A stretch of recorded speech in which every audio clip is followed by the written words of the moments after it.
Cristo nos ha dicho lo suficiente para que sepamos que el infierno es un lugar que hay que evitar. Jesús lo describió como un lugar de oscuridad, de agonía, de separación de Dios. Y lo consideraba tan terrible que habló de ello extensamente, tanto a las multitudes como a sus discípulos. ¿Y por qué lo hizo, hermanos? Sencillo. Él quiere que tú y yo evitemos ir a ese lugar. Él quiere que tú entiendas que habrá un día de juicio. Y Él no quiere verte allí porque ese lugar no fue preparado para los seres humanos, fue preparado para Satanás y sus ángeles. Cada vez que un ministro se para detrás de un púlpito para predicar, el tema más impopular que cualquier ministro puede elegir es el tema del infierno. Sin embargo, la Biblia tiene casi tanto que decir respecto a este tema como cualquier otro tema que se pueda encontrar en ella. Por eso no podemos ignorarlo, aunque incomode a la gente. Ahora, si ustedes se ponen a pensar, la palabra infierno se utiliza en miles de conversaciones de cientos de maneras diferentes cada día. Algunas personas utilizan la palabra infierno para maldecir, otros la utilizan para describir sus vidas. Esa expresión, estoy viviendo un infierno. Una vez recibí una carta de un alcohólico que decía que estaba viviendo un infierno. Una mujer me escribió que solo llevaba 2 años de casada, pero que su casa ya era en la tierra un infierno. Quizás muchos podrían decirlo otra vez. Sin embargo, dentro de la iglesia, la doctrina del infierno no solo es impopular, sino que está casi olvidada. Y cuando hojeamos algunos libros en la biblioteca, descubrimos que no se habla mucho del infierno. No hay muchos sermones sobre ese tema en los últimos años. Y como casi no se predica, parece que hoy en día poca gente cree en el infierno. Varios ministros me han dicho que nunca han predicado un solo tema sobre el infierno. Y sin embargo, cuando leemos el Nuevo Testamento, podemos encontrar una y otra vez referencias directas a este tema. Y la mayoría de ellas las hace Jesucristo mismo. Tal vez porque algunas personas asocian el infierno con una especie de teología anticuada, en la que el diablo es representado como una criatura de color rojo profundo, con un tenedor, con pezuñas, con cuernos. Quizás por eso no puede imaginar que alguien pueda tomar ese tema en serio. Pero yo quiero recordarles con toda seriedad de mi alma que la misma Biblia nos habla del amor de Dios, de las bellezas del cielo, pero también nos habla del juicio y del infierno. Nos muestra a un Dios lleno de amor, lleno de compasión, lleno de gracia, pero también un Dios de juicio. Un Dios que ha preparado un castigo eterno para Satanás y sus ángeles y aquellos que no le quieran recibir. Ahora, solo hay una persona calificada y que tiene la autoridad para hablar de la vida futura, y esa persona es Jesucristo.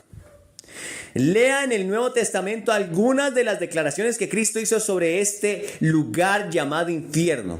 Él dijo: no teman a los que matan el cuerpo, pero no pueden matar el alma. Teman más bien a aquel que puede destruir el alma y el cuerpo en el infierno. Eso lo podemos encontrar en Mateo 10:28. Luego dice: luego dirá a los que estén a su izquierda: apártense de mí, malditos, al fuego eterno preparado para el diablo y sus ángeles. Mateo 25:41. Incluso podemos oír algunas personas que dicen que viven según el sermón de la montaña y que por eso no pueden creer en el infierno. Pero escuchen lo que Cristo dijo en el sermón del monte: pero yo les digo que todo el que se enoje con su hermano quedará sujeto al juicio del tribunal, y cualquiera que maldiga a su hermano quedará sujeto al fuego del infierno. Mateo 5:22. Ahora, hay muchas palabras similares que salieron de los labios de nuestro Señor, en las que enfatizaba el hecho de que la gente debía evitar el infierno a toda costa.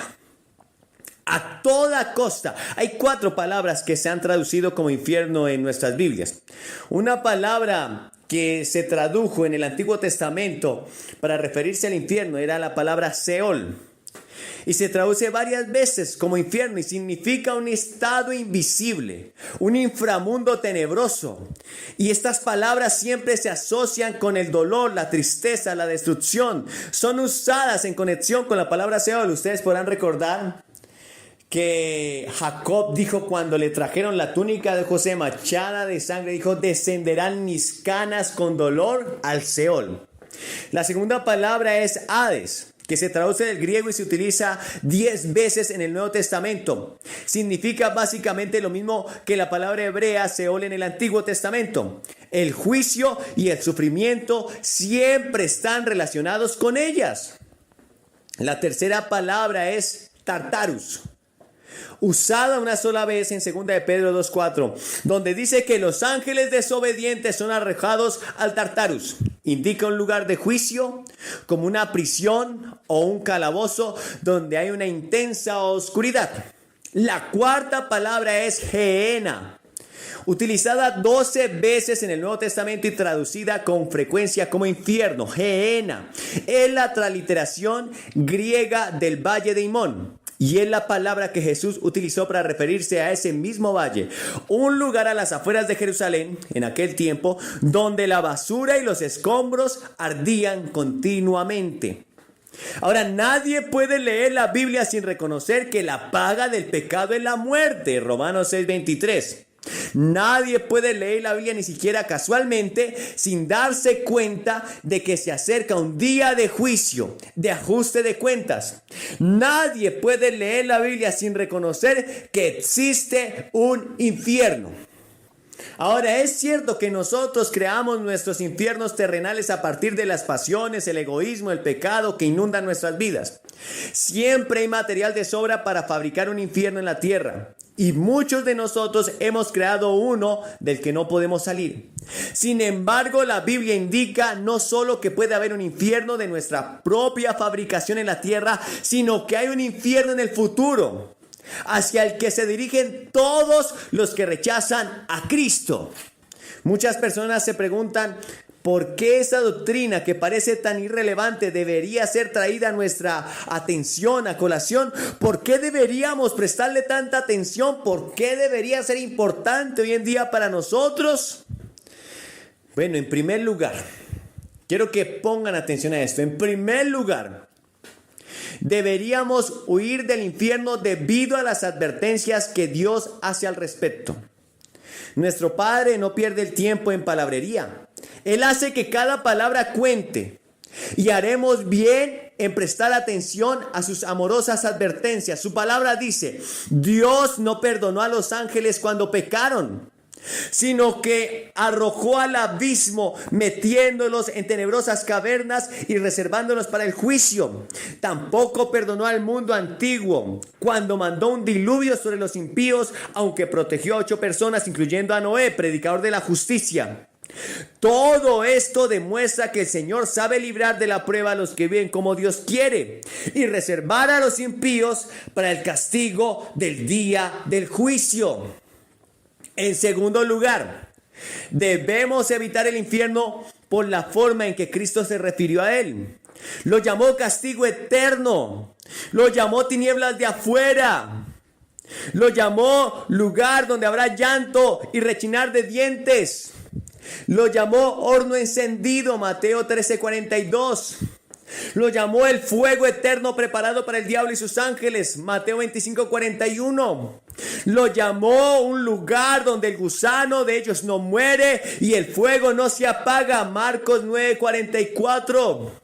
También lo describió como un lugar donde tenemos conciencia y el uso de nuestras facultades en la historia de Lázaro, Lucas 16:19-31, que muchos creen que es una parábola, pero en realidad fue una historia que Cristo relató. Cristo dijo que en el Hades el rico levantó los ojos y vio de lejos a Lázaro. Y el rico estaba en agonía y en tormento. Tenía la facultad de hablar, escuchen. Así que alzó la voz y lo llamó: Padre Abraham, ten compasión de mí, manda a Lázaro que moje la punta de su dedo en agua y me refresque la lengua, porque estoy sufriendo mucho en este fuego. Lucas 16:24. También tenía recuerdos, porque dijo: entonces te ruego, Padre, que mandes a Lázaro a la casa de mi padre, para que advierta a mis 5 hermanos y no vengan ellos también a este lugar de tormento. Lucas 16:27-28. Estas son palabras de Jesús, no son mías. Yo no intento explicarlas, solo estoy diciendo lo que Jesús dice acerca del infierno. Cristo nos ha dicho lo suficiente para que sepamos que el infierno es un lugar que hay que evitar. Jesús lo describió como un lugar de oscuridad, de agonía, de separación de Dios. Y lo consideraba tan terrible que habló de ello extensamente, tanto a las multitudes como a sus discípulos. ¿Y por qué lo hizo, hermanos? Sencillo. Él quiere que tú y yo evitemos ir a ese lugar. Él quiere que tú entiendas que habrá un día de juicio. Y Él no quiere verte allí, porque ese lugar no fue preparado para los seres humanos, fue preparado para Satanás y sus ángeles. Pero inevitablemente muchos seres humanos irán allí al rechazar al Hijo de Dios. Le dijo a los hombres que huyeran de ella, que se arrancaran si fuera posible un ojo, si era necesario, antes de tener que ir a ese lugar tan terrible. Él dijo: y si tu ojo te hace pecar, sácalo más bien de ti, porque mejor te va a alentar tuerto en el reino de Dios que ser arrojado con los 2 ojos al infierno. Marcos 9:47. Jesús utilizó todas las palabras descriptivas a su alcance para advertir a la gente que huyera de la ira de Dios que caerá sobre los pecadores que rechacen el plan de salvación de Dios. En tercer lugar, ¿por qué deberíamos evitar el infierno? Bueno, debemos evitar el infierno por el costo que Dios pagó para salvarnos de él. El cielo no habría sacrificado a su príncipe real. Dios no habría dado a su único hijo. Y Cristo no hubiera muerto voluntariamente en la cruz si la pena que enfrentaba a la humanidad hubiera sido cosa menor. Dios nos amó tanto que dio a su Hijo unigénito para morir en nuestro lugar y salvarnos del juicio de nuestro pecado. Por último, debemos evitar el infierno, porque Dios no creó el hombre para que fuera al infierno. El infierno fue creado para el diablo y sus ángeles. Pero si insistes en rechazar a Cristo, entonces elegirás estar destinado a pasar la eternidad con el diablo y sus ángeles. El infierno consiste esencialmente en la separación de Dios. Es la segunda muerte, que se describe como el destierro de la presencia de todo lo que es alegre, de todo lo que es bueno, de todo lo que es justo y feliz, ya que estos elementos solo existen por la misericordia y la bendición de Dios.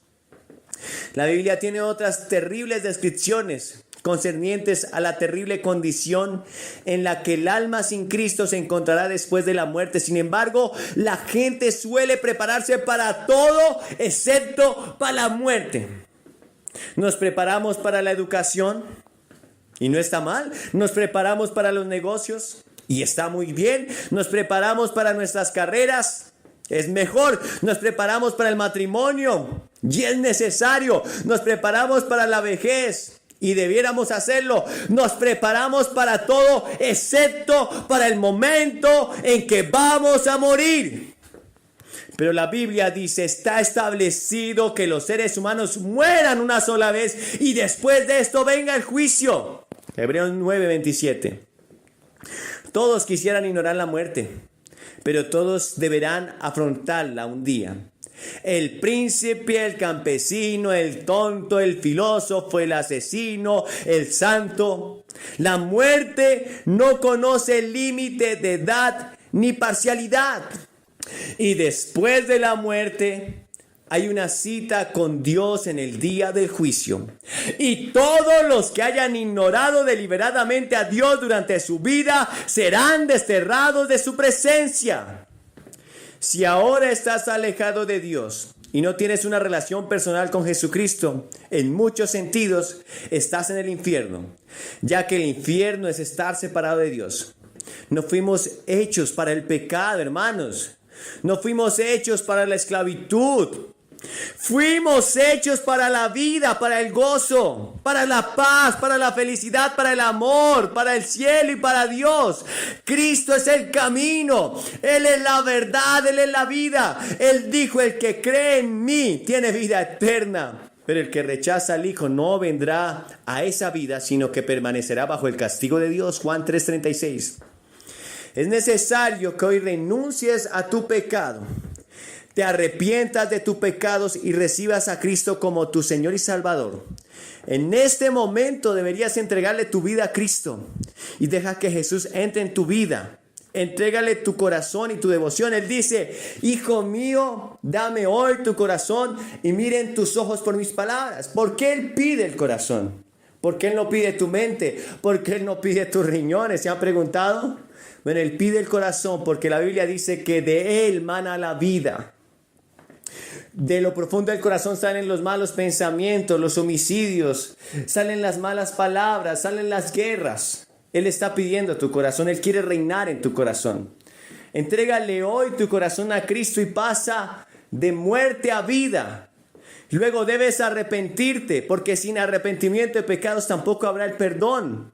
Y debes comenzar a seguir a Cristo en este camino. Solo así te salvarás de un día ir a ese lugar de tormento, de dolor, de separación eterna de Dios y de sufrimiento. No hay otra forma.